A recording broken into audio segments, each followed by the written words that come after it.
drama. You know, it's easy to come by in the Oregon outdoors if you know where to look. In fact, there's a compelling 3-act drama right off Portland's doorstep, full of colorful characters, a bit of tragedy and romance, and a wonderful setting. Hi there, Grant McComey here, your host for Travel Oregon's Grant's Getaways, and this week's destination centers on 3 unique locations that may provide the greatest Oregon stories ever lived. Join me as we explore Oregon's history hikes. Oregon's greatest stories have larger-than-life characters. I really do admire his humanity and the fact that he helped people.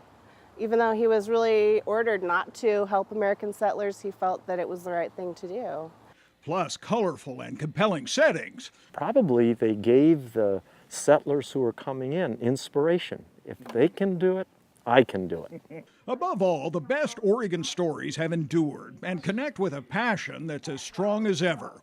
Call it an act of faith, that they really could bring culture and education and permanence to this far out little community. They really believed that they could make a difference. Start your history hike at this park, in fact a national park in Oregon City. Here came the first Americans across what we now call the Oregon Trail. Where Tracy Hill will take you back to a time before statehood, 1845.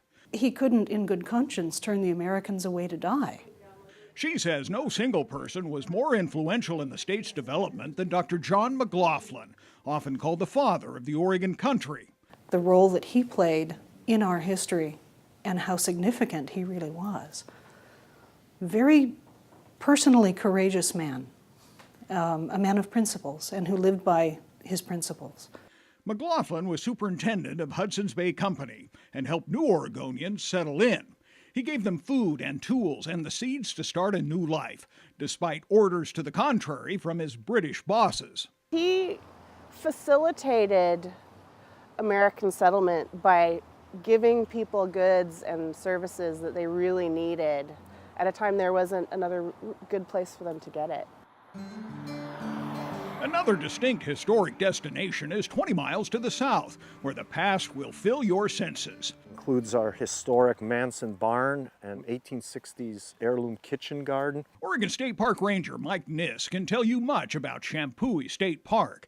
First, just for fun, We have a year-round campground. We have group and individual picnic areas. We have a boat and fishing dock on the Willamette River. We have a disc golf course. We have one of the best bike trails in the state park system, especially for families. It's paved, flat, and off the roadway. These amenities are really what draw most of our visitors to the park. And then, how Shampooey left a lasting political mark on Oregon history. It's where the first provisional government was formed in 1843, and where Robert Newell's home still stands. He was one of the voters who voted to form the government, provisional government, and he was one of the wealthiest men in the area, and he was able to accumulate enough wealth to build a home on high ground overlooking the town that he was developing in the early 1850s. And it's one of the few original Shampooey structures still standing today. Newell was a trapper, gold miner, and businessman who arrived with the first wagon train on the Oregon Trail. The Newell House is a private museum, owned and managed by the Daughters of the American Revolution, and like McLaughlin, Newell made a statement in the size and quality of his home. You can see the wealth in the formal layout of the rooms, the clothing, the bedding. Everything was probably a little better quality than the average person would have had. You can easily reach history hike number 3 on this day-long journey, 20 miles to the northwest at Forest Grove.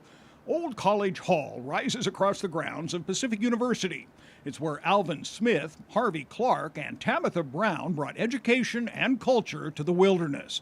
A grand building built in 1849. Anything that was here were very humble, almost kind of log cabin, very primitive, abodes. Yeah, they were making a big statement by building something like this in those times. Felling those trees, didn't have much in the way of power tools to do anything with. There was no such thing.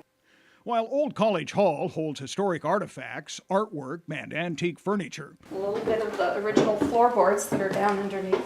Local historian Mary Jo Morelli, who has documented the story of this building in a new book, Images of Forest Grove, explains that education changed the Oregon country, and learning about the past influences each of us today. What drove those kinds of people? I think we all can learn something from those people and seek within our own heritage what brought our families and find meaning.